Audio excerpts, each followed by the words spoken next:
ಸಭಾಧ್ಯಕ್ಷರೇ, ಬೇಗ ಮುಗಿಸಿ. ಅಲ್ಲ ಮುಗಿಸಿದೇನು ಉದ್ದ ಏನು ವಿಚಾರ ಏನಿಲ್ಲ. ಬಹಳ ಸ್ಪಷ್ಟವಾಗಿ ಎದ್ದು ಕಾಣುವಂಥದ್ದು ಏನು ಅಂದ್ರೆ, ಅಲ್ಲಿ ಆ ಒಂದು PFI ಕಾರ್ಯಕರ್ತರು ನಡ್ಕೊಂಡಿರುವಂತ ರೀತಿ ಯಾರೂ ಒಪ್ಲಿಕ್ಕೆ ಸಾಧ್ಯವಿಲ್ಲ. ಹಾಗಾಗಿ ಇವತ್ತೇನು ವಕೀಲರ ಮೇಲೆ ಕೇಸ್ ಹಾಕಿರುವಂಥದ್ದು ಅದು ನ್ಯಾಯಬದ್ಧವಾಗಿಲ್ಲ. ಕಾನೂನಲ್ಲಿ ಅವಕಾಶ ಇರ್ಬೋದು, ಕಾನೂನಲ್ಲಿ ಅವಕಾಶ ಇದೆ ಅಂದ್ಬಿಟ್ಟು ಒಂದು ವ್ಯಕ್ತಿ ಅಲ್ಲ, ಅದು ಒಂದು ಸಂಘಟನೆಯಲ್ಲಿ ಒಂದು ಅಸೋಸಿಯೇಷನ್ ಮೇಲೆ ಅಲ್ಲಿ ಪದಾಧಿಕಾರಿಗಳ ಮೇಲೆ ಒಟ್ಟು 40 ವಕೀಲರ ಮೇಲೆ ಕೇಸ್ ಹಾಕಿರುವಂಥದ್ದಿದೆ. ಹಾಗಾಗಿ ಇಲ್ಲೆಲ್ಲ ಒಂದು ಕಡೆ ಕಾನೂನನ್ನ ದುರ್ಬಳಕೆಯನ್ನು ಮಾಡಿಕೊಂಡು ಎಲ್ಲೋ ಒಂದು ಕಡೆ ಈ ಕೇಸನ್ನು ದಾಖಲು ಮಾಡಿರುವಂಥದ್ದು ಆ ತನ್ವೀರ್ ಹುಸೇನ್ ಅಂತ ಏನು ಸಬ್ ಇನ್ಸ್ಪೆಕ್ಟರ್ ಇದ್ದಾರೋ ಆ ಒಂದು ಕ್ಷೇತ್ರದಲ್ಲಿ ಠಾಣಾ ಅಧಿಕಾರಿಗಳು ಅವರ ಒಂದು ಕೈವಾಡವೇ ಇರೋದು. ಮುಖ್ಯವಾಗಿ ಅಲ್ಲಿ ತನ್ವೀರ್ ಹುಸೇನ್ ಅವರ ಕೈವಾಡ, ನಿಮ್ಗೆ ಹೇಳ್ಬೇಕು ಅಂದ್ರೆ ತನ್ವೀರ್ ಹುಸೇನಿನ ಕೈವಾಡನೇ ಇರೋದು ಅಲ್ಲಿ. ಅವರೇ ಇವಾಗ ಹೇಳ್ಬೇಕು ಅಂದ್ರೆ ಆ ಜಿಲ್ಲೆ ನಾನು ಕೇಳ್ಪಟ್ಟ ಹಾಗೆ ಅಲ್ಲಿನ SP ಅವರು, ಅಡಿಷನಲ್ SP, DYSP ಯಾರು ಮಾತು ಕೇಳ್ತಾರೆ ಅಂದ್ರೆ ಈ ತನ್ವೀರ್ ಹುಸೇನ್ ಹೈರಾರ್ಕಿನಲ್ಲಿ ಪೊಲೀಸ್ ಇಲಾಖೆ, ಗೃಹ ಇಲಾಖೆನಲ್ಲಿ ಯಾರ ಕೆಳಮಟ್ಟದ ಅಧಿಕಾರಿ, ಮೇಲ್ಮಟ್ಟಿನ ಅಧಿಕಾರಿ ಕೇಳೋದು ಅಪರೂಪ. ಆದರೆ ಈ ಒಂದು ಕ್ಷೇತ್ರದಲ್ಲಿ ಆ ತನ್ವೀರ್ ಹುಸೇನ್ ಹೇಳೋದೇ ನಡೆಯುವಂಥದ್ದಿದೆ. ಹಾಗಾಗಿ ಇಲ್ಲಿ ಇವತ್ತು ವಿನಾಕಾರಣ ಈ ವಕೀಲರ ಮೇಲೆ ಕೇಸ್ ದಾಖಲು ಮಾಡಿರುವಂಥದ್ದನ್ನ ವಾಪಸ್ ತಗೋಬೇಕು. ಮತ್ತೇನ ಠಾಣಾ ಅಧಿಕಾರಿಗಳು ತನ್ವೀರ್ ಹುಸೇನ್ ಇದ್ದಾರೆ ಅವ್ರನ್ನ ತಕ್ಷಣ ಏನು ಇವತ್ತು ನೋಡಿ ಏನು ಪ್ರತಿಷ್ಠೆಯಾಗಿ ತಗೊಂಡು ಒಬ್ಬ ಆ ವ್ಯಕ್ತಿ ಮಾಡಿರುವಂತದ್ದು ಅಸೋಸಿಯೇಷನ್ ಅಲ್ಲಿ ನೀವು ನೋಡಿ ಇವತ್ತೇನು ಯಾರು ವಕೀಲರು ಯಾರ ಮೇಲೆ ದೌರ್ಜನ್ಯ ಮಾಡಿರೋದು ಅಥವಾ ಏನಾದ್ರು ಬಡ್ದಿರೋದು ಇನ್ನೇನಾದ್ರು ಯಾರಿಗೂ ಹೋಗಿ ತೊಂದರೆ ಕೊಟ್ಟಿರೋದು ಏನಿಲ್ಲ. ಅವರಲ್ಲಿರುವಂತ ಸಹೋದ್ಯೋಗಿ ಕೊಲೀಗನ ಮೇಲೆ 16 ವರ್ಷದಿಂದ ಸಮಸ್ಯೆ ಇರೋದನ್ನ ಅವ್ರನ್ನ ವಜಾ ಮಾಡಿರೋದಕ್ಕೆ ಇಷ್ಟು ತೀವ್ರವಾಗಿ ಅವ್ರನ್ನ ಹೋಗಿ ಬೆದರಿಸಿರುವಂತದ್ದು ಎಷ್ಟು ಮಟ್ಟಿಗೆ ಸರಿ ಇದೆ. ಹಾಗಾಗಿ ಇವತ್ತೇನು ತನ್ವೀರ್ ಹುಸೇನ್ ಅನ್ನ ಇವತ್ತು ಸರ್ಕಾರವನ್ನ ಗೃಹ ಸಚಿವರು ಇದನ್ನ ಇಷ್ಟು ಏನು ಒಂದು ಅವ್ರನ್ನ ರಕ್ಷಣೆ ಮಾಡ್ಲಿಕ್ಕೆ ಹೊರಟಿರುವಂತದ್ದು ಸರಿಯಲ್ಲ. ಯಾರು ದಯವಿಟ್ಟು ತನ್ವೀರ್ ಹುಸೇನ್ ಮೇಲೆ ನೀವು ತಕ್ಷಣ ಕ್ರಮವನ್ನು ವಹಿಸಬೇಕು, ಕೂಡಲೇ ಸಸ್ಪೆಂಡ್ ಮಾಡುವಂಥದ್ದು ಆಗ್ಬೇಕು ಅನ್ನುವಂಥದ್ದು ನಮ್ಮ ಮತ. ಇಲ್ದರೆ ಇದು ಪ್ರತಿಭಟನೆ ಮುಂದುವರಿಯುತ್ತೆ, ಇನ್ನೂ ಹೆಚ್ಚಾಗುವಂಥದ್ದು ಆಗುತ್ತೆ. ಯಾರು ಉಪಮುಖ್ಯಮಂತ್ರಿಗಳ ಜಿಲ್ಲೆಯವರೇ ಮಾತಾಡಲಿ. ಅಧ್ಯಕ್ಷರೇ, ಬೆಂಗಳೂರು ನಾವು ಒಪ್ಕೊಳ್ಳಲ್ಲ ಸರ್, ರಾಮನಗರನೇ ನಿಮ್ದು ಸರ್. ಇಲ್ಲ, ಇದು ಎಲ್ಲೆಲ್ಲೋ ಹೋಗಿ ರಾಜಕಾರಣ, ರಾಜಕೀಯ ಪಕ್ಷಗಳನ್ನ ಹೊರತುಪಡಿಸಿ ಬ್ಲಡ್ ಮೇಲೆ ಹೊರಟೋಗ್ಬಿಟ್ಟಿದೆ. ಇದು ನನಗೂ ಆಶ್ಚರ್ಯ ಆಯಿತು. ಈಗ ಇಷ್ಟೊಂದು ಚೆನ್ನಾಗಿದೆ ಈ ಬ್ಲಡ್ ರಿಲೇಷನ್.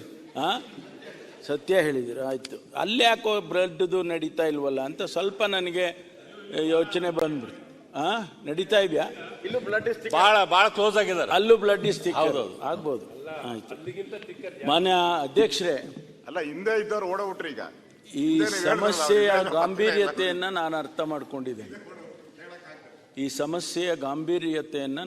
ಮಾಡ್ಕೊಂಡಿದ್ದೇನೆ. ಮಾನ್ಯ ಮಾಜಿ ಮುಖ್ಯಮಂತ್ರಿಗಳು ಬಸವರಾಜ ಬೊಮ್ಮಾಯಿ ಅವರು ಹೇಳಿದಾಗೆ ಇದು ಬೇರೆ ಬೇರೆ ರೀತಿಯಲ್ಲಿ ಇದು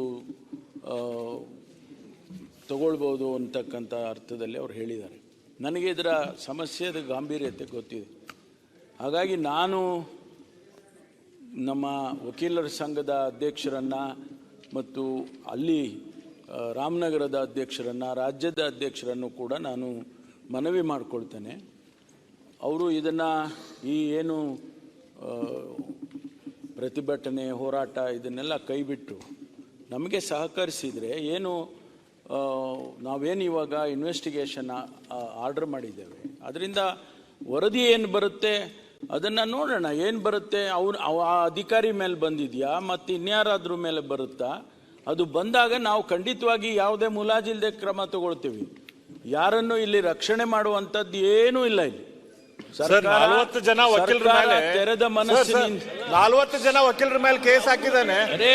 ಹಾಕಿದ್ದಾರೆ ಅಂತ ಗೊತ್ತಾಗಬೇಕಲ್ಲ.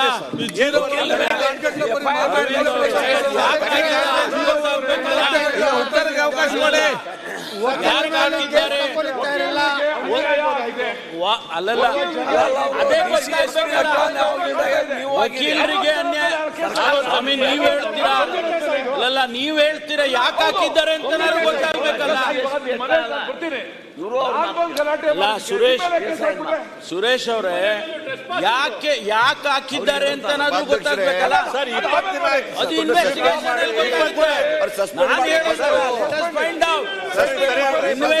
ಸಸ್ಪೆನ್ಷನ್ ಆದೇಶ ಮಾಡಿರೋದೇ ಅದಕ್ಕಲ್ವಾ?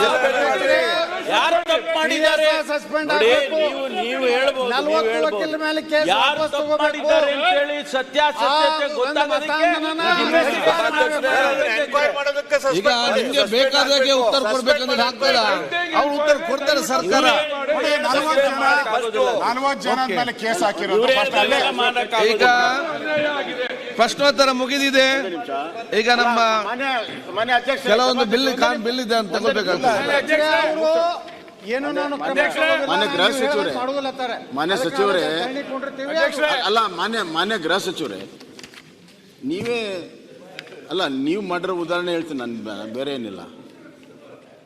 ಎಲ್ಲ ಕೇಸಲ್ಲೂ ಇಂಕ್ವೈರಿ ಮಾಡಿ ಸಸ್ಪೆನ್ಷನ್ ಆಗಿಲ್ಲ, ಸಸ್ಪೆನ್ಷನ್ ಮಾಡಿ ಇಂಕ್ವೈರಿ ಆಗಿರೋದು ಹಲವಾರು ಕೇಸ್ ಇದೆ.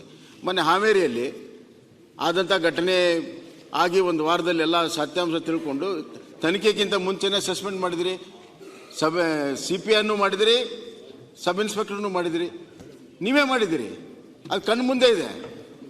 ಸೊ ನೀವು ಆ ಥರದ ಒಂದು ನಿರ್ಣಯ ತೆಗೆದುಕೊಳ್ಳಿ. ನೀವು ಸಸ್ಪೆಂಡ್ ಮಾಡಿ ಇಂಕ್ವೈರಿ ಮಾಡಿ, ಯಾರು ಬೇಡ ಅಂತಾರೆ, ಆಮೇಲೆ ಸರಿ ಇದ್ರೆ ವಾಪಸ್ ತೊಗೊಂಡು ಬನ್ನಿ, ಅಲ್ಲಿಗೆ ತೊಗೊಂಡು ಬನ್ನಿ, ನಮ್ದೇನು ತಕರಾರಿಲ್ಲ. ಎಷ್ಟು ಕಡೆ ಸಸ್ಪೆಂಡ್ ಮಾಡಿ ಇಂಕ್ವೈರಿ ಮಾಡಿಲ್ಲ ಇತಿಹಾಸದಲ್ಲಿ?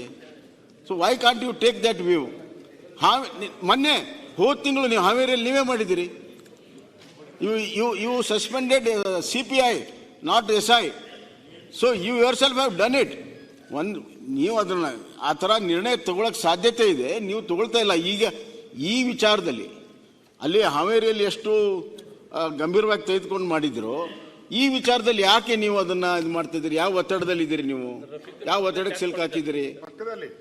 ಇಲ್ಲಪ್ಪ, ನಾನು ಹಂಗೆ ಹೇಳಲ್ಲ, ಸುಮ್ಮನೆ ಯಾವ ಒತ್ತಡದಲ್ಲಿದೆ ಅಲ್ಲ. ನನ್ನ ಪ್ರಕಾರ ನಿಮ್ಮ ಆತ್ಮಸಾಕ್ಷಿ ಹೇಳ್ತದೆ ಇದನ್ನು ಬೆಳೆಸಬಾರ್ದು, ಸಸ್ಪೆಂಡ್ ಮಾಡಬೇಕು ಅಂತ ನಿಮ್ಮ ಆತ್ಮಸಾಕ್ಷಿ ಹೇಳ್ತದೆ ಅಂತ ನನಗೆ ಅನಿಸ್ತಾ ಇದೆ. ಅದು ಮಿಕ್ಕಿದ್ದು ನಿಮ್ಗೆ ಬಿಟ್ಟಿದ್ದು. ಆದರೆ ಖಂಡಿತ ಉಲ್ಬಣ ಆಗ್ತದೆ, ಇದಕ್ಕೆ ನಾವು ಮಾಡೋಕ್ಕಾಗೋದಿಲ್ಲ. ನಮ್ಮ ವಿರೋಧ ಪಕ್ಷ ಸನ್ಮಾನ್ಯ ಅಧ್ಯಕ್ಷ, ಗೃಹ ಸಚಿವರೇ, ಈಗ ಇದು ಒಂದೇ ಇದಲ್ಲ, ನೀವು ಕಳೆದ ನೋಡ್ತಾ ಇದ್ರೆ ಇದೇ ಆಗ್ತಾ ಇದೆ. ಅದಕ್ಕೋಸ್ಕರ ಮಾಡ್ತಾ ಇದ್ದೀರಿ ನೀವು ಪದೇ ಪದೇ. ಅಲ್ಲಿ ಮಂಗಳೂರಲ್ಲಾದ ಘಟನೆ ಇರ್ಬೋದು, ಮಂಡ್ಯದಲ್ಲಾದಂತ ಘಟನೆ ಇರ್ಬೋದು, ಈಗ ನಾನು ಪ್ರತಿಪಕ್ಷ ನಾಯಕ ಹೇಳ್ತಾ ಇದ್ದೇನೆ, ಸರ್ಕಾರ ಉತ್ತರ ಕೊಟ್ಟಿದೆ, ನಮ್ಗೆ ಬಿಲ್ ತಗೊಳ್ಬೇಕಾದ್ರೆ ಟೈಮ್ ಇಲ್ಲ, ಚರ್ಚೆ ಟಾರ್ಗೆಟ್ ಮಾಡೋ ರೀತಿ, ಬಿಲ್ ತಗೊಳ್ಬೇಕಾಗ್ತದೆ, ಟಾರ್ಗೆಟ್ ಮಾಡೋ ರೀತಿ ನಾವು ಮಾಡ್ತಾ ಇದ್ದೀರಾ. ಏನು ಈಗ ಕಳೆದ ನೀವು ಒಂದು ತಿಂಗಳಿಂದ ಇದೇ ಔಟ್ ಇದೆಯಲ್ಲ, ಎಲ್ಲಾ ಕಡೆ ಹಿಂದೂಗಳನ್ನ ಟಾರ್ಗೆಟ್ ಮಾಡಿ ಹಿಂದೂಗಳನ್ನ ಬೈಯುವಂಥದ್ದು, ಹಿಂದೂಗಳಿಗೆ ಅವಹೇಳನ ಮಾಡಿದ್ರೆ ಅವ್ರನ್ನ ಏನು ಆಕ್ಷೇಪಣೆ ಮಾಡಲ್ಲ. ನಾವೇನಾನ ಒಂದು ಟ್ವೀಟ್ ಮಾಡಿದ್ರೆ 20 ಜನದ ಮೇಲೆ ಕೇಸ್ ಹಾಕವ್ರೆ. ಈಗ ಅನುಕ್ಷಣದ ಸುದ್ದಿಗಳಿಗಾಗಿ ವಿಸ್ತಾರ ನ್ಯೂಸ್ ಯೂಟ್ಯೂಬ್ ಚಾನೆಲ್ ಸಬ್ಸ್ಕ್ರೈಬ್ ಮಾಡಿ. ಹೊಸ ಸುದ್ದಿಗಳ ನೋಟಿಫಿಕೇಶನ್ಗಾಗಿ ಬೆಲ್ ಐಕಾನ್ ಕ್ಲಿಕ್ ಮಾಡಿ. ಲೇಟೆಸ್ಟ್ ಅಪ್ಡೇಟ್ಸ್ಗಾಗಿ www.vistaranews.com ವೆಬ್ಸೈಟ್ಗೆ ವಿಸಿಟ್ ಮಾಡಿ. ಅಂಗೈಯಲ್ಲೇ ಜಗತ್ತಿನ ಸುದ್ದಿ ತಿಳಿಯಲು ವಿಸ್ತಾರ ನ್ಯೂಸ್ ಕನ್ನಡ ಆಪ್ ಡೌನ್ಲೋಡ್ ಮಾಡಿ.